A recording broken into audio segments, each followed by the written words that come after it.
Welcome to Sacrilegious Discourse. For this is what the Sovereign Lord says. Why do you need prophets to tell people who you are and what you want? If you can justify everything that the God of the Bible has done, then you can justify any of your behavior. A lot of this mentality is trickling into what is now mainstream right-wing Christianity. I am capable of empathy greater than this God of the Bible. This is a Bible that they tell kids. This is the good Lord. This is the good book. He is fantasizing about murder, mass murder. Head over to sacrilegiousdiscourse.com right now to find out how to leave us a review or support us on Patreon.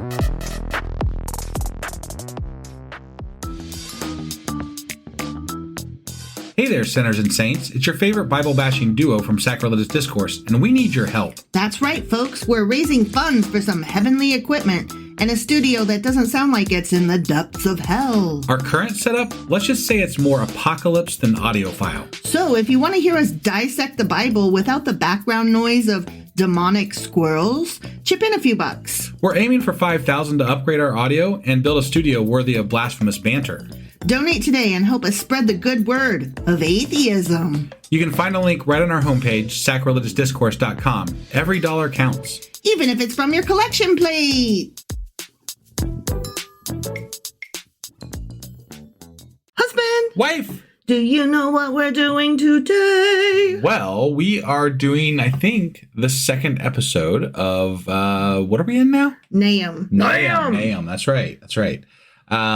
So yeah, we're getting back to it. We had a little bit of a break with, I don't know if anybody caught our special episode that's listening right now. Our emergency episode. But yeah. You know, some shit's going down in the government. If you hadn't noticed here in the U.S. Yeah. It's not great. Good. It's not great. It's not a good time to be living through American history. But what you may have noticed is that there are no ads. Right. And that is on purpose. That is on purpose. We are no longer doing ads on any of our shows because we don't want our money to inadvertently go to Trump or anybody that is even remotely connected to him. And we can't field those ads through our platform that we use. Right. They just get automatically inserted. So we just pulled them all together. Yeah. And we're dealing with what we're dealing with. Yeah. That's why, you know, it's very important that we ask for patron help. And we did in the last episode specifically.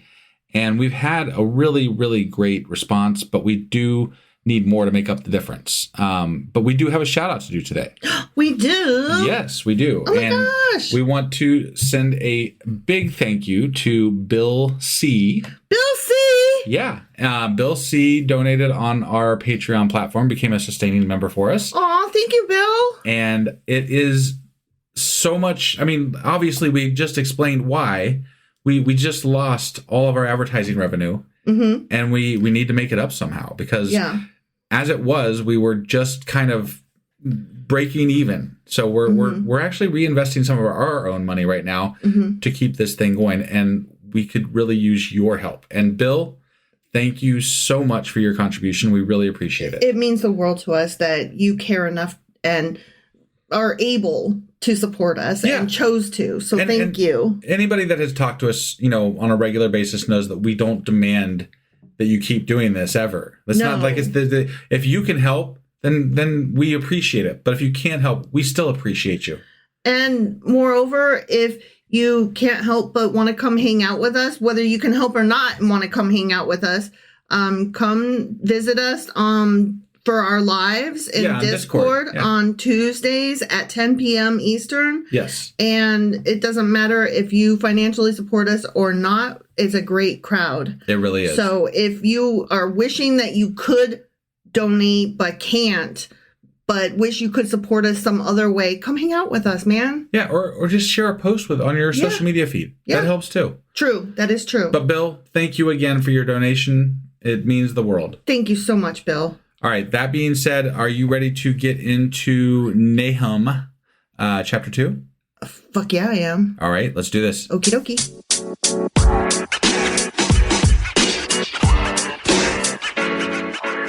All right. So before I hop into Nahum chapter 2, yeah, let us recall that the the chapter that we're in actually kind of started at the end of chapter 1. Right. Yeah, it was weird. I mean, you said it depended on whether you're reading the Christian Bible or the Hebrew Bible. Right. Yeah. So I'm actually going to go back and read that last verse because it kind of goes with this one. Sure. Okay. Yeah. And we even felt that at the time, like, that was a dumb place to cut it. It actually does go with the next one because it changed the subject. Yeah.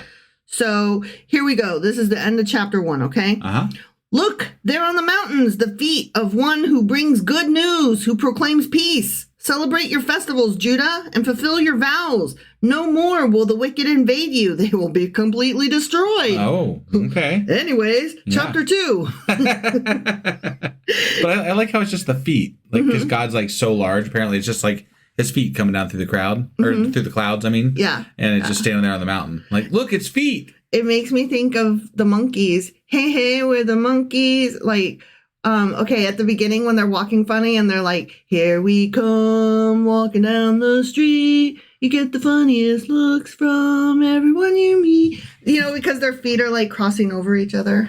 I don't know. Like, there's got to be like 90% of the people that are listening to this going, what the fuck is wife talking about? I just look up the monkeys. You're bringing up the Monkeys movie? No, I don't know. I haven't seen that in like I thought it was since a I was show. a kid. Maybe it was a show. It was a show, but like, who the fuck watched that? I don't know. I mean, I look. I know some people watched it. It was before I've our seen it. time, but we had no right to see it. Right, but if it's before our time, I know. like, I know. But look, when you say feet, like, that's all I could think. Like, I'm watching people's feet, right? And they're just crossing it's over just each other. sometimes your references, I'm like, where are you pulling this shit But from? you know what is nice? What's that? I always hear from people saying, I love your references, wife. So kindly fuck off. Sure. While we're on the topic of me telling husband to fuck off, Yeah. I did want to address something. Did you? Yeah. On 2 separate occasions, I've been told that I either call myself dumb or I call my husband dumb way too often. And so I wanted to take that into consideration. And like 2 separate people told me, like, one said that I call myself dumb too much, and the other one told me that I call husband dumb too much. Right. So I'm taking a few things from this, which is that at least I'm calling both of us dumb. You know, so like, I'm not. This is what we're taking from it. No, more than one. All right, Let me finish. Like, I'm not being any more hateful to you than I am to myself. Okay. But I would. You beg to differ. I mean, you know, I was just saying. But I will say that I shouldn't be mean to myself or to you. Right. So right. I will try to do better. I don't always take these critiques to heart. Sometimes the critiques are about my language and I'm like, fuck off. But when they are about how I treat people or how I treat myself, that's worth consideration. So thank you for bringing that to my attention. Yeah. And I appreciate it. Well, the thing is like, me and you do like tease each other like we down each other all the time. Sure. But this person specifically brought up that even though to us it might be funny, it could come across as sounding verbally or emotionally abusive to people who have been in situations where they might have experienced something that was supposed to be funny, but then later wasn't. Yeah. And, you know, that is fair. That is fair. And what's funny to us on our platform might not be funny to people who would otherwise support us. And I just want to take that into consideration. And so I will try to do better. And thank you for caring enough to bring that to our attention. Key word there is going to be try. Yeah. I mean, if you just knew how irritating. Okay, never mind. I will say we've been happily married for over 17 years. And even though we like sometimes are like, oh, you're so irritating at each other. It's like when we tease each other or down each other, it's never anything anybody should ever worry about. But you can't be in our house knowing that. Right. So, you know, that's why I'm saying this and then saying henceforth I'll try to do better. Sure. Okay? Yeah. Anyway, feet. feet. And so you shouldn't make fun of me when I'm saying these silly references. Because I'm trying to do better. You shouldn't tease me. No, I'm going to tease you. Oh, damn it. Yeah, no. I mean, you bring up the Monkeys TV show on our podcast, and I'm going to mercilessly tease you. All right. That's fair. That's fair. All right. Chapter 2. An attacker advances against you, Nineveh. Guard the fortress. Watch the road. Brace yourselves. Marshal all your strength. Okay. Oh, they coming. Yeah. The Lord will restore the splendor of Jacob like the splendor of Israel, though the destroyers have laid them waste and have ruined their vines. Well, hold on, though. But when did he restore the glory of Israel? I don't know. He's going to do it someday. We don't talk about that. But it's okay. It's going to happen, apparently. I don't know. Okay. He's going to restore the splendor of Jacob like the splendor of Israel. I think it just means he's going to do these things. Okay. The way he's going to do one, he's going to do the other. Got it. Okay. Like they're the same. All right. The splendor of Jacob is the splendor of Israel. And he's been saying, I'm going to do the one, I'm going to do the things. Okay. All right. That's my understanding. Sure. The shields of the soldiers are red. Ooh, Okay. The warriors are clad in scarlet. I'm assuming this is blood references. It's got to be, right? Like, how many different ways can we say the color red without saying red? I appreciate it. The metal on the chariots flashes on the day they are made ready.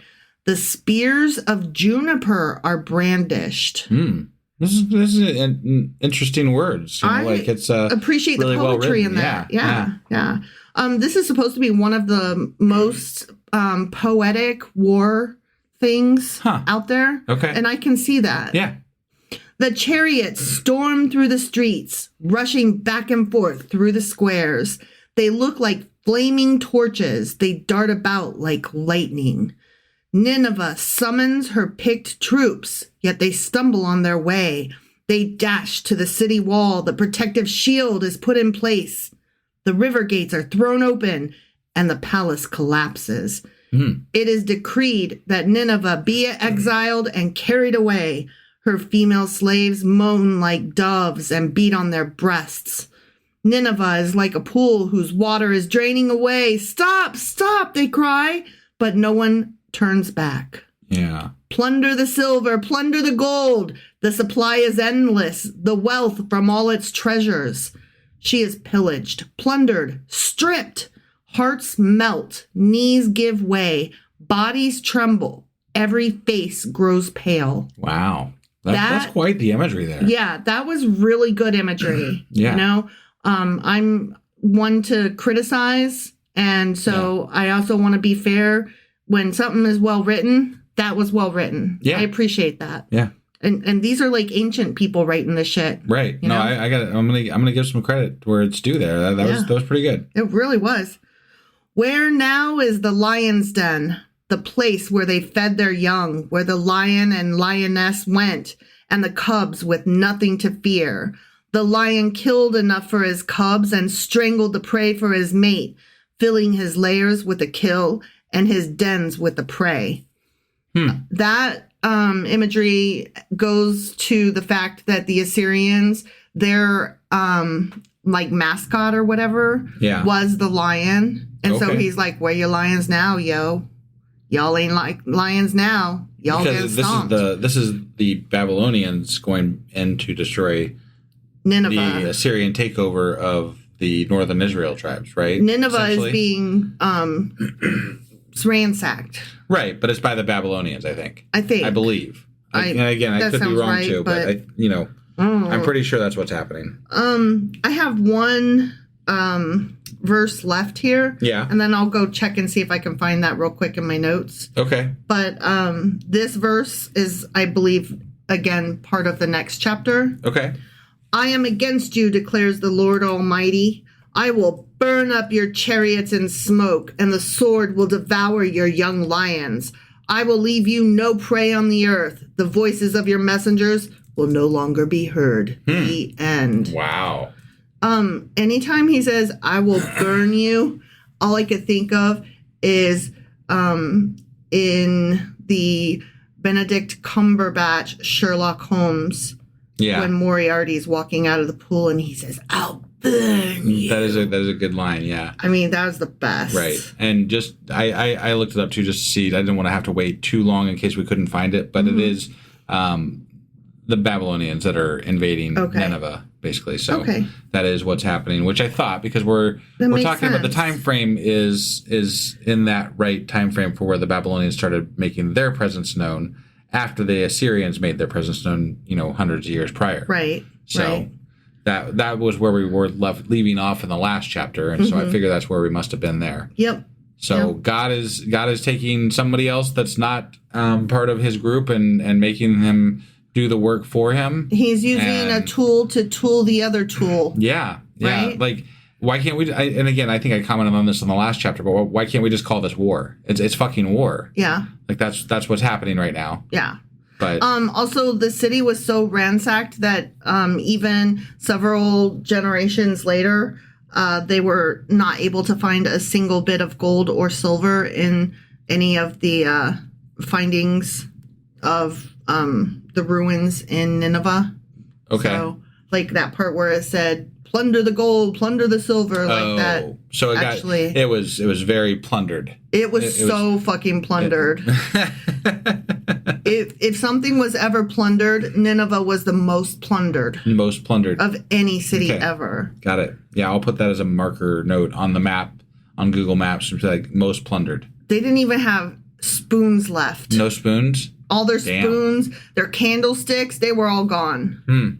Wow. Or candlestick holders. Yeah. You know what I'm saying? Right. And the all that silver cow shit. jumped over the moon. Oh, what? Nothing. Oh, and the little dog laughed to see such a sport. Yeah. Okay. Yeah. You said candlestick maker, and I don't know. But I said the monkeys, and that was problematic. I know. Okay. I have my own problems over here, Yeah. So I get it. Okay.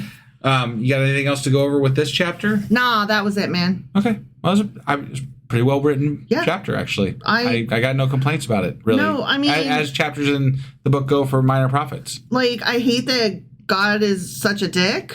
Yeah. Killing people and talking about... Right, but I feel like we've covered that ad nauseum. I didn't... God's a dick, he kills people. I didn't want to leave off without having said that. Like, this was a beautifully written piece of war text. Right. Like, let us not forget, though, what the beautifully written piece was actually about. Yeah. And God's killing people. Yeah. Right. Very well written. Love it, but it's still murder. Yeah.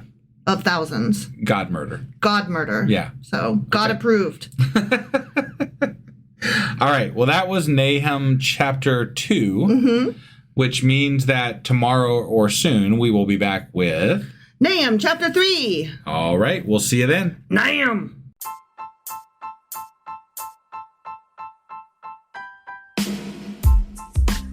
Hey, wife. I guess that's the end? But husband, that's just sad. It doesn't have to be. We are on lots of social media platforms like Twitter. Our handle there is sacrilegious_D. For D's nuts. Oh my God. Stop doing that. Anyway, we're also on Facebook, Instagram, and Pinterest. There's a link to all of our social media sites at our website. Ooh, we have a website? Yeah, it's sacrilegiousdiscourse.com, where you can also find a link to our merch shop. We have a merch shop? Yep, we have podcast-themed clothing, mugs, notebooks, and more, as well as an atheist and science-themed products. Wow, our fans should really go check that out right now. Definitely. They can get in touch with us by sending an email to sacrilegiousdiscourse@gmail.com. But before they do that, we could really use some help. Oh yeah? With what? Well, it's not free running the podcast, and we need some financial support in order to get better equipment, which will free up time so we can concentrate on our podcast and our fans. Okay, so what should they do? Head over to patreon.com/sacrilegiousdiscourse and sign up as a contributor on our podcast. Supporters there receive additional bi-weekly episodes that we record just for our Patreon members for as little as $2 a month. Also, we'd really appreciate it if you would like and subscribe on whatever platform you're using. And Apple Podcast reviews help us out tremendously. Like and subscribe. Leave an Apple review. Join us on Twitter. Support us on Patreon. That's a lot of instructions. Don't forget to say thanks. Thanks. Okay, bye.